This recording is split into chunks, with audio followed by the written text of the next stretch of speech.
Hello everyone. If your contract 2 examination is around the corner and you don't have enough time to revise the entire syllabus, this video is for you. Instead of reading everything again, let's focus on the questions that can help you cover a major portion of the syllabus. Let us start with the contract of guarantee. If a question comes asking what is a contract of guarantee and what are its essentials, don't panic. The first thing you should write is section 126. Then explain the three parties involved: creditor, principal debtor, and surety. Once these three parties are explained, half the answer is already done. Now, from the same chapter, another very important question is the liability of a surety. If this question appears, immediately mention section 128. And remember this one line: the liability of the surety is coextensive with that of the principal debtor. This single line is often enough to show the examiner that you know the core concept.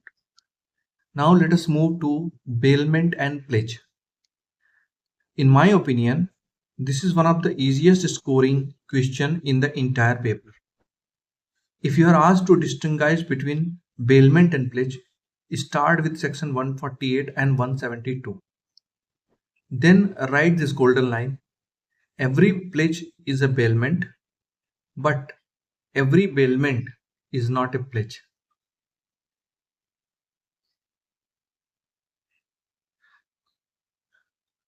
Most students memorize pages of theory, but the one line already gives the examiner the main distinction.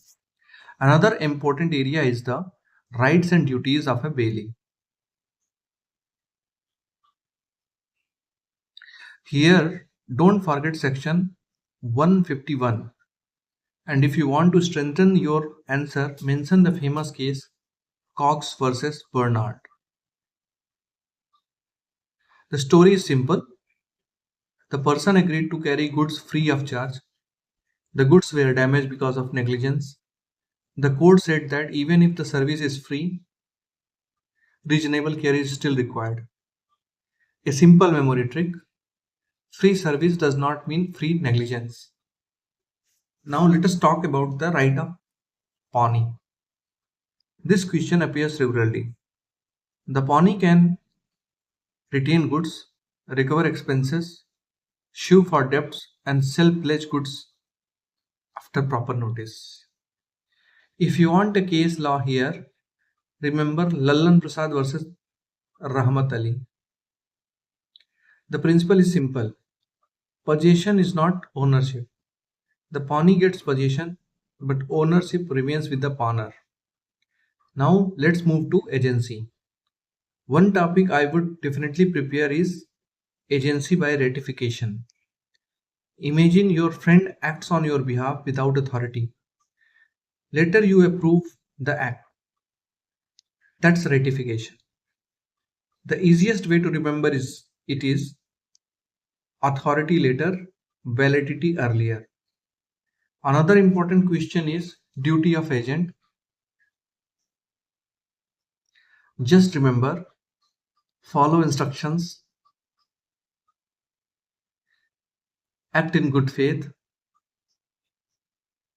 maintain accounts, use reasonable skills and care, and communicate difficulties. That's enough to build a solid answer. Now let's discuss termination of agency.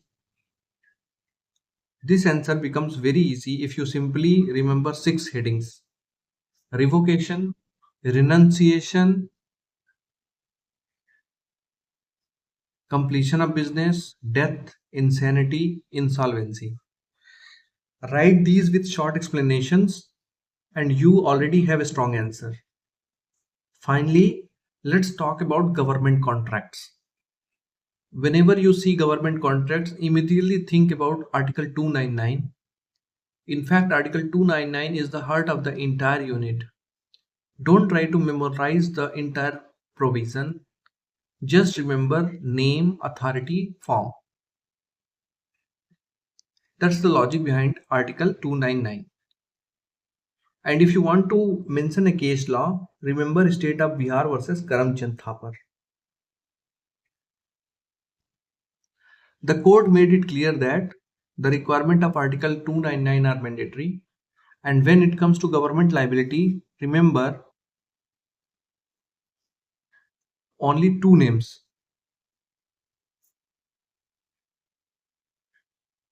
Vidyavati, Kasturila. Vidyavati means liability. Kasturilal is generally remembered for no liability in relation to sovereign function. So if I had only one day before the examination, these are the questions I would revise first.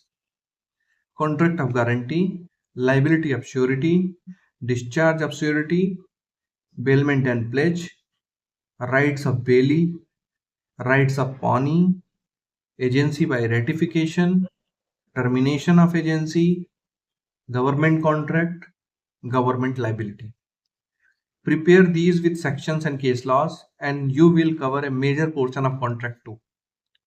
Let me know in the comments which topic you find most difficult and which unit you want to revise next. Good luck for your exams.